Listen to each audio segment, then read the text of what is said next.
हजरत शेख मोहम्मद सुलेमान अल जजूली अलैहिर्रहमा से किसी शख्स ने सवाल किया कि हजरत आपने ये खूबसूरत किताब तालीफ की है जिसमें दरूद शरीफ का एक गुलदस्ता आपने बना दिया है, इतने सीगे जमा कर दिए हैं, तो ख्याल कैसे आया यह किताब तालीफ करने का?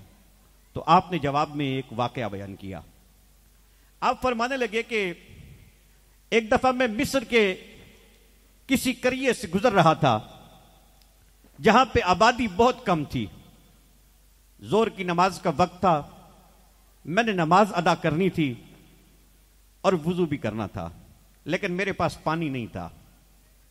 आप फरमाते हैं कि मैंने पानी तलाश किया कि कोई कुआं मिल जाए, पानी मिल जाए, वुजू करूं और नमाज अदा करूं, लेकिन पानी ना मिला।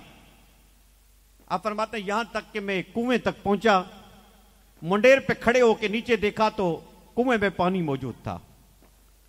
तो मैंने जब पानी देखा तो सोचने लगा कि अब पानी कैसे निकालूं। मेरे पास रस्सी भी नहीं थी, मेरे पास डोल भी नहीं था।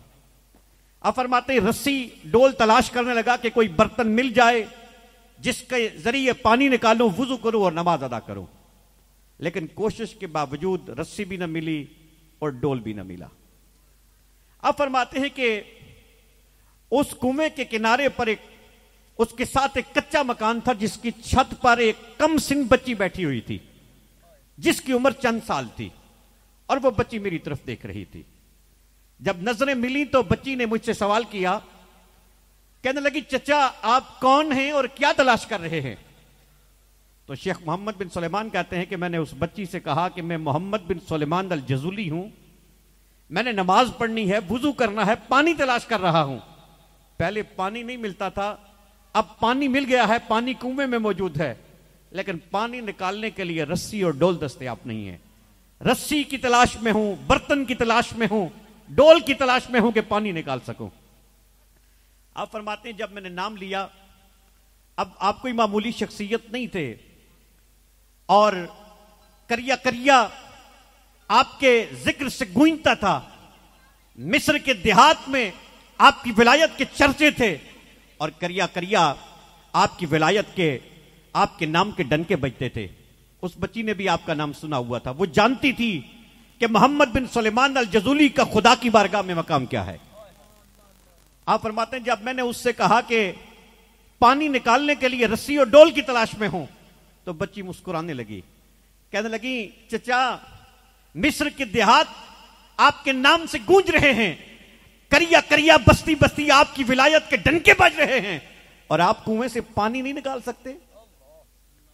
बच्ची ने मुस्कुरा के ये जुमला कहा तो शेख मोहम्मद बिन सुलेमान कहते हैं कि मैंने बच्ची को जवाब दिया कि बेटी मैं कुएं से पानी निकाल सकता हूं, लेकिन रस्सी मिले डोल मिले तो पानी निकालूं, रस्सी और डोल के बगैर कुएं से पानी कैसे निकाला जा सकता है? आप कहते हैं जब मैंने बच्ची को यह जवाब दिया तो बच्ची मुस्कुराई और कहने लगी चचा अगर रस्सी और डोल के बगैर कुएं से पानी नहीं निकाल सकते तो पीछे हट जाओ, मैं बताती हूं कि रस्सी और डोल के बगैर कुएं से पानी किस तरह निकाला जाता है।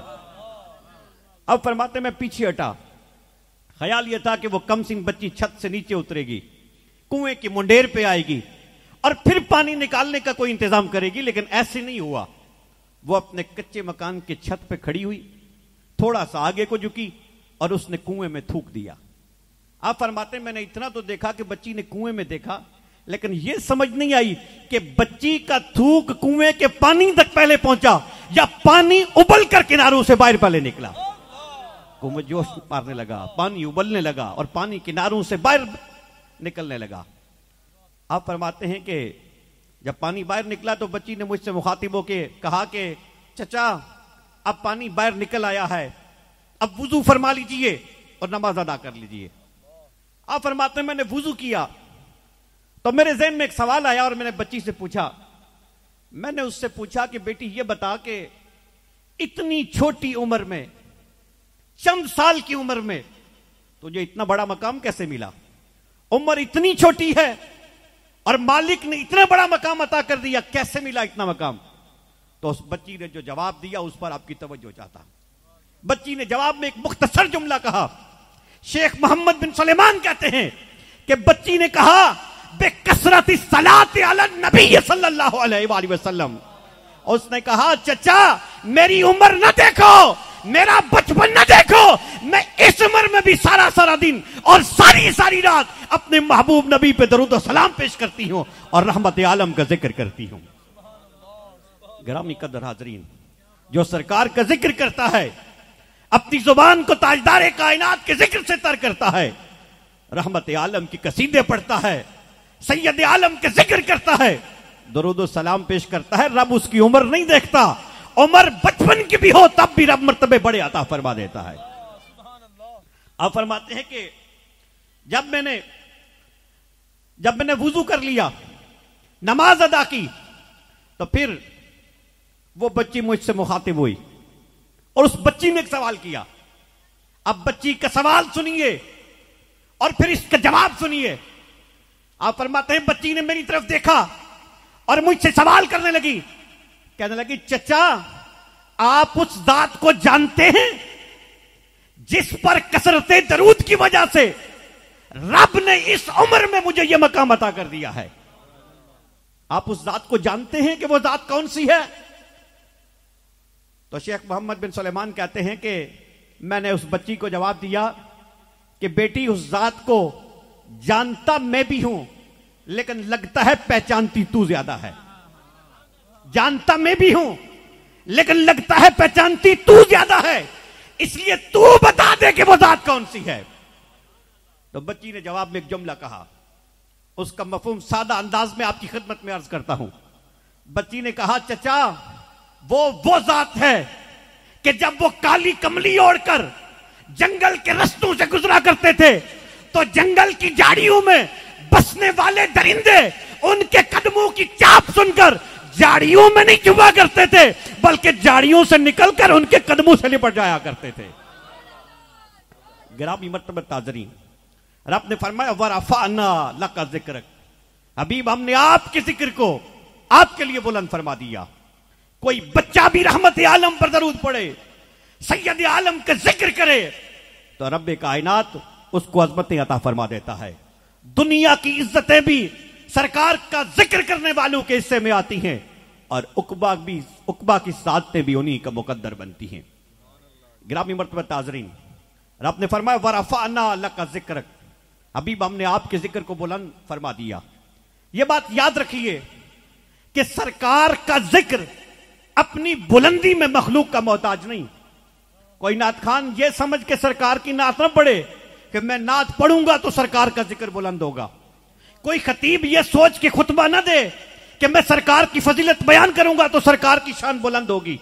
कोई शख्स यह सोच के सरकार की महफिल न सजाए कि मैं महफिल सजाऊंगा तो आमना के लाल के जिक्र को बुलंदी मिलेगी। नहीं, इसलिए कि उस जिक्र को रब ने बुलंदी अता फरमाई है और यह जिक्र अपनी बुलंदियों में और अपनी रिफतों में न किसी खतीब के खुतबे का मोहताज है, न किसी नातखान की नातखानी का मोहताज है, न किसी महफिल का इनेकाद करने वाले की महफिल का मोहताज है। इसलिए कि रब ने फरमाया वरफाना लका जिक्रक, हबीब हमने आपके जिक्र को आपके लिए बुलंद फरमा दिया। आप देखिए कि हजरत हसन बिन साबित रज़ी अल्लाह तआला अन्हु से बढ़कर कौन सरकार का सना खान हो सकता है, लेकिन हजरत हसन बिन साबित रज़ी अल्लाह तआला अन्हु भी कहते हैं, आप फरमाते हैं मा इम्मदख्तु मुहम्मदन बिमकालती वलकिम मदख्तु मकालती बिमुहम्मदिन सल्लल्लाहु अलैहि वसल्लम। आप फरमाते हैं मैं नात इसलिए नहीं लिखता कि मैं कलाम में सरकार का जिक्र करूंगा तो सरकार की शान बुलंद होगी। फरमाया ना ना, मैं तो कलाम में सरकार का जिक्र इसलिए करता हूं कि कलाम में हबीबे खुदा का जिक्र करूंगा तो अल्लाह मुझे भी इज्जतें अता फरमा देगा। हज़रात गिरामी, आप तारीख देखिए, जो सरकार का जिक्र करने वाले थे उनको रब ने इज्जतें कैसी अता फरमाई और फिर उनसे पूछिए कि यह इज्जत कैसे मिली।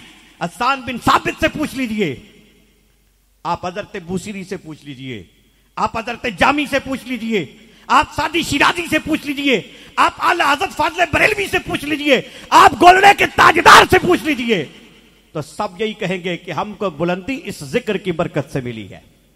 रब्बे कायनात ने ये तमाम ऐसा फरमा दिया। फरमाया वरफाना लका जिक्रक, मेरे हबीब के गुलामों ये समझ के मेरे महबूब का जिक्र न करना क्या उसका जिक्र अपने बुलंदियों में तुम्हारा मोहताज है। नहीं, हमने उस जिक्र को खुद बुलंद कर दिया है। हाँ, अब तुम्हारे लिए सहूलत हो गई है कि तुम में से जो बुलंद होना चाहता है वो इस जिक्र को अपनी जुबानों पे मोहब्बत से जारी कर ले, तो मैं इस जिक्र की बरकत से तुम्हें भी बुलंदियां अता कर दूंगा। जिसने ये जिक्र किया है, किसी ने खलवत में किया है तो रब ने उसको भी नवाज दिया है, और किसी ने सरे महफिल किया है तो अल्लाह ने उसके सर पे भी इज्जतों के ताज सजा दिए हैं। गिरामी मर्तबत हाज़रीन, हजूर सैयद आलम सल्लल्लाहु अलैहि वसल्लम का जिक्र, इस जिक्र का मकाम और मर्तबा क्या है, इस जिक्र की शान क्या है।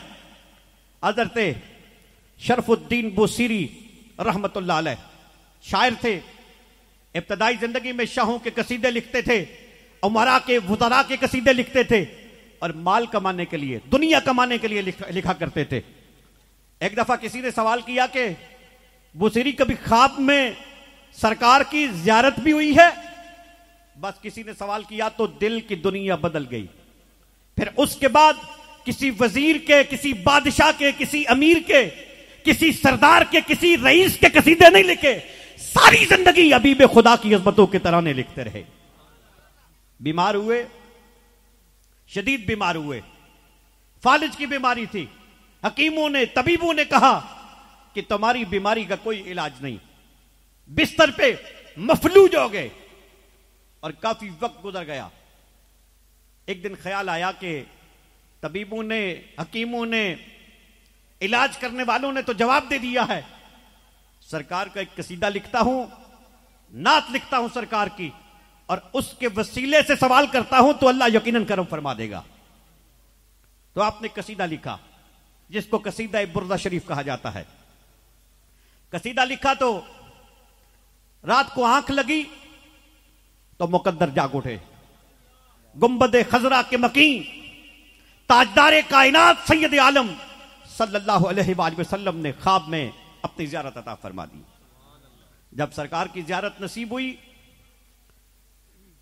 तो रहमत आलम सल्लल्लाहु अलैहि वसल्लम ने अपना दस्ते मुबारक आपके जिस्म के साथ मस किया।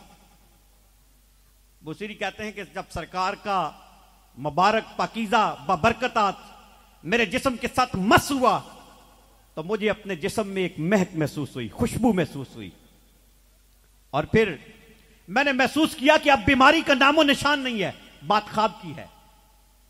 और फिर सरकार ने कसीदे के इनाम के तौर पर आपको एक चादर मुबारक अता फरमाई।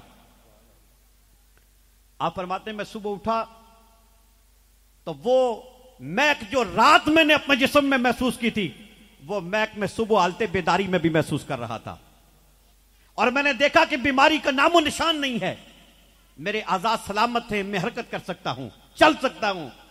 और मैंने सराहने की तरफ देखा तो सरकार ने ख्वाब में जो चादर मुझे अता फरमाई थी वो चादर हालते बेदारी में भी मेरे साथ मौजूद थी। एक बात यहां पे अर्ज करता चलूं कि वैसे तो यह है कि अगर कोई ख्वाब में मुझे देखे, मैं किसी को कुछ दे दूं ख्वाब में, तो ख्वाब की बात ख्वाब की होती है, सुबह वो उस शख्स के पास नहीं होता। मैं किसी को कलम दे दूं, मैं किसी को चादर दे दूं, मैं किसी को कोई तोहफा दे दूं, अगर ख्वाब में दूं तो ख्वाब की बात ख्वाब में रह जाती है, बंदा सुबह उठता है तो उसके पास कुछ भी नहीं होता। लेकिन ताजदारे कायनात की शान यह है कि आका किसी को ख्वाब में भी कुछ अता करें तो वो ऐसे ही है जैसे आका किसी को हालते बेदारी में कुछ अता करें।